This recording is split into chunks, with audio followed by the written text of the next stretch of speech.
ওং নমো ভগবতে বাসুদেবায়। শ্রীকৃষ্ণ হলেন আদি পরম পুরুষ। তাঁরই মুখ নিঃসৃত বাণী শ্রীমদ্ ভাগবত নামে পরিচিত।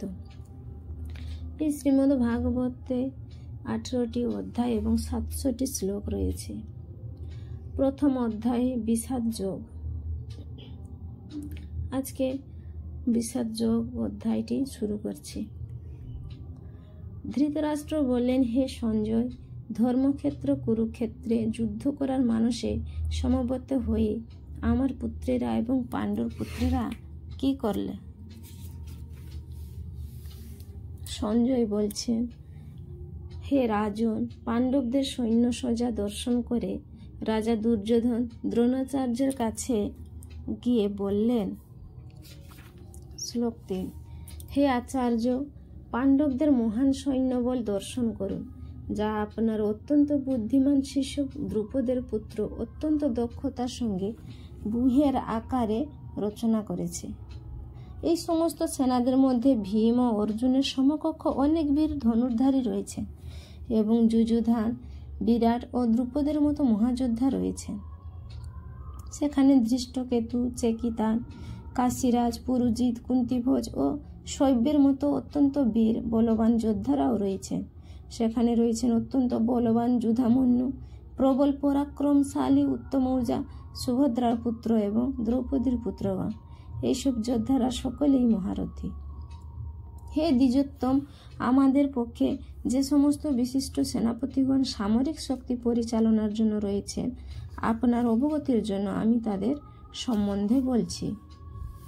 সেখানে রয়েছেন আপনার মতন ব্যক্তিত্ব ভীষ্ম, কর্ণ, কৃপাচার্য, অশ্বত্থামা, বিকর্ণ ও সমদত্তের পুত্র ভূরিশ্রবা, যারা সর্বদা যুদ্ধে বিজয়ী হয়ে থাকেন।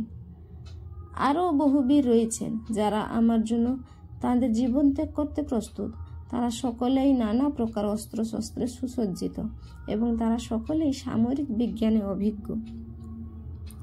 আমাদের সৈন্যবল অপরিমেয় এবং আমরা পিতামহ ভীষ্মের দ্বারা পূর্ণরূপে সুরক্ষিত। অপরপক্ষে ভীমের দ্বারা সতর্কভাবে সুরক্ষিত পাণ্ডবদের শক্তি সীমিত। এখন আপনারা সকলে সেনাব্যূহের প্রবেশ পথে নিজ নিজ কৌশলগত অবস্থানে স্থিত হয়ে পিতামহ ভীষ্মকে সর্বতোভাবে সহায়তা প্রদান করুন। তখন কুরুবংশের বৃদ্ধ পিতামহ ভীষ্ম দুর্যোধনের হর্ষ উৎপাদন করে সিংহের গর্জনের মতো অতি উচ্চনাদে তাঁর শঙ্খ বাজালেন।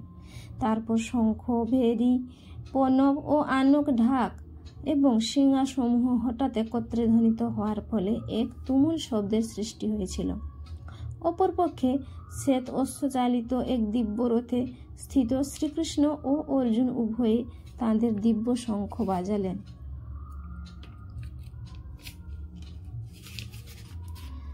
শ্রীকৃষ্ণ তার পাঞ্চজন্য নামক শঙ্খ বাজালেন, অর্জুন বাজালেন তার দেবদত্ত নামক শঙ্খ এবং ভীমকর্মা ও অতিভোজী ভীমসেন বাজালেন পৌণ্ড্র নামক তার বিশাল শঙ্খ। কুন্তিপুত্র মহারাজ যুধিষ্ঠির অনন্ত বিজয় নামক শঙ্খ বাজালেন এবং নকুল ও সহদেব বাজালেন সুঘোষ ও মণিপুষ্পক নামক শঙ্খ। হে মহারাজ, তখন মহান ধনুর্ধর কাশীরাজ, প্রবল যোদ্ধা শিখণ্ডী, ধৃষ্টদ্যুম্ন, বিরাট, অপরাজেয় সাত্যকী, দ্রুপদ, দ্রৌপদীর পুত্রগণ, সুভদ্রার মহাবলবান পুত্র এবং অন্য সকলে তাদের নিজ নিজ শঙ্খ পৃথক পৃথকভাবে বাজালেন। বিভিন্ন শঙ্খ নিনানের সেই শব্দ ছিল প্রচণ্ড। তা আকাশ ও পৃথিবীকে প্রকম্পিত করে ধৃতরাষ্ট্রের পুত্রদের হৃদয় বিদীর্ণ করেছিল। সেই সময় পাণ্ডুপুত্র অর্জুন হনুমান চিহ্নাঙ্কিত পতাকা শোভিত রথে অধিষ্ঠিত হয়ে তার ধনুক তুলে নিয়ে শরনিক্ষেপ করতে প্রস্তুত হলেন। হে মহারাজ, ধৃতরাষ্ট্রের পুত্রদের সমরসজ্জায় বিনস্ত দেখে অর্জুন তখন শ্রীকৃষ্ণকে এই কথাগুলি বললেন। অর্জুন বললেন, হে অচ্যুত, তুমি উভয় পক্ষের সৈন্যদের মাঝখানে আমার রথ স্থাপন করো, যাতে আমি দেখতে পারি যুদ্ধ করার অভিলাষী হয়ে কারা এখানে এসেছে এবং এই মহাসংগ্রাম আমাকে কাদের সঙ্গে যুদ্ধ করতে হবে। ধৃতরাষ্ট্রের দুর্বুদ্ধি সম্পন্ন পুত্রকে সন্তুষ্ট করার মানসে যারা এখানে যুদ্ধ করতে এসেছে তাদের আমি দেখতে চাই। সঞ্জয় বললেন, হে ভারত, অর্জুন কর্তৃক এভাবে আদিষ্ট হয়ে শ্রীকৃষ্ণ অতি উত্তম রথটি চালিয়ে উভয় পক্ষের সৈন্যদের মাঝখানে স্থাপন করলেন।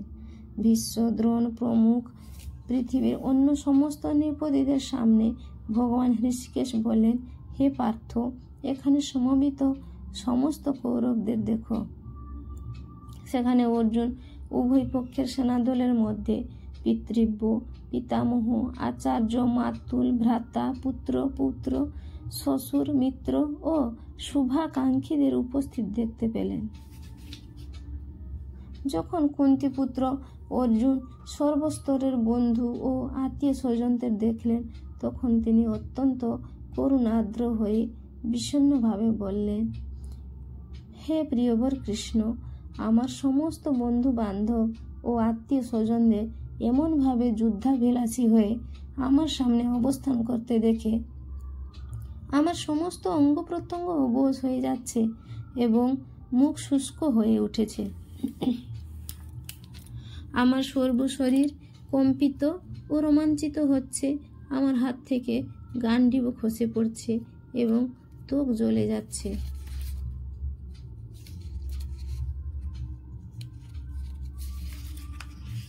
হে কেশব, আমি এখন আর স্থির থাকতে পারছি না। আমি আত্মবিস্মৃত হচ্ছি এবং আমার চিত্ত উদ্ভ্রান্ত হচ্ছে। আমি কেবল অমঙ্গল সূচক লক্ষণসমূহ দর্শন করছি। হে কৃষ্ণ, যুদ্ধে আত্মীয় স্বজনদের নিধন করার মাধ্যমে কিভাবে মঙ্গল হতে পারে আমি তা দেখতে পারছি না।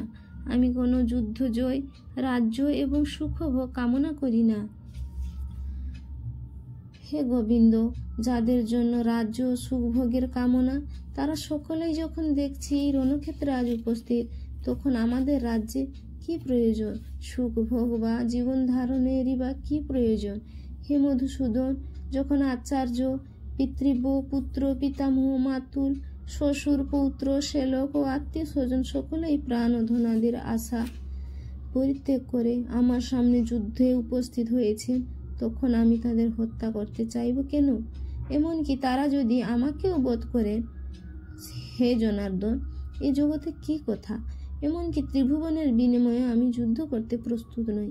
ধৃতরাষ্ট্রের পুত্রদের হত্যা করে আমরা কি সন্তোষী বা লাভ করব? এই ধরনের আততায়ীদের বধ করলে মহাপাপ আমাদের আচ্ছন্ন করবে। তাই বন্ধু বান্ধব ও ধৃতরাষ্ট্রের পুত্রদের সংহার করা আমাদের পক্ষে অবশ্যই উচিত হবে না। হে মাধব, আত্মীয় স্বজনদের হত্যা করে আমাদের কি লাভ হবে, আর তার ফলে আমরা কেমন করেই বা সুখী হব?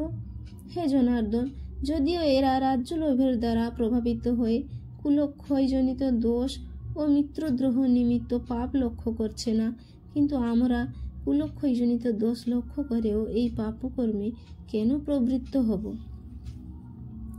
কুলক্ষয় হলে সনাতন কুলধর্ম নষ্ট হয় এবং তা হলে সমগ্র বংশ অধর্মে লিপ্ত হয়।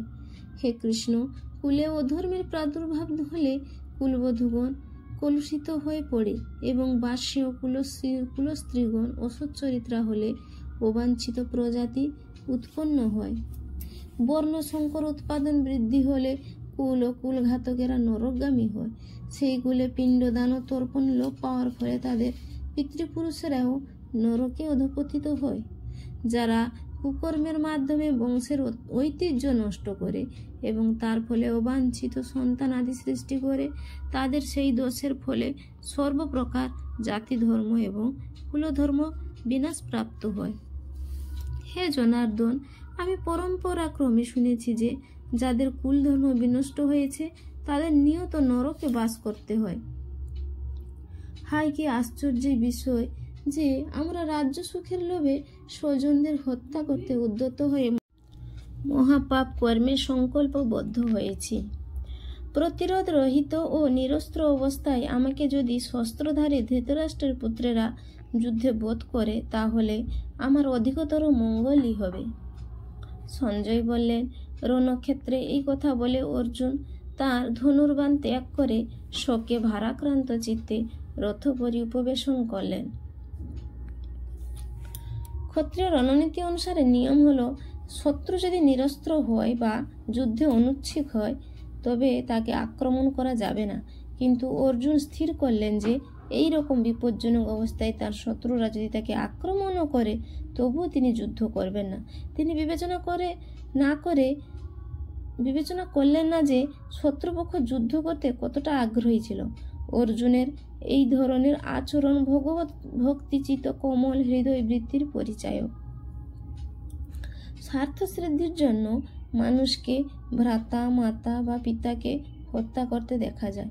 পৃথিবীর ইতিহাসে এর অনেক নজির আছে, কিন্তু ভগবত ভক্ত অর্জুন সদা সর্বদা নৈতিক কর্তব্য ও অকর্তব্যের বিষয়ে সচেতন। তাই তিনি এই ধরনের কার্যকলাপ থেকে বিরত থাকাই শ্রেয় বলে মনে করেছিলেন।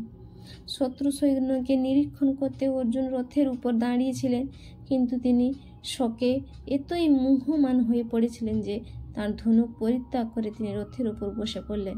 এই ধরনের দয়ালু ও কোমল হৃদয়বৃত্তি সম্পন্ন ভগবত ভক্তই আত্মতত্ত্ব জ্ঞান লাভ করার যোগ্য। কুরুক্ষেত্রের রণাঙ্গনে সেনা পর্যবেক্ষণ বিষয় বিষাদযোগ নামক শ্রীমদ্ ভাগবত গীতার প্রথম অধ্যায়ের ভক্তি বেদান্ত তাৎপর্য সমাপ্ত হল। হরে কৃষ্ণ।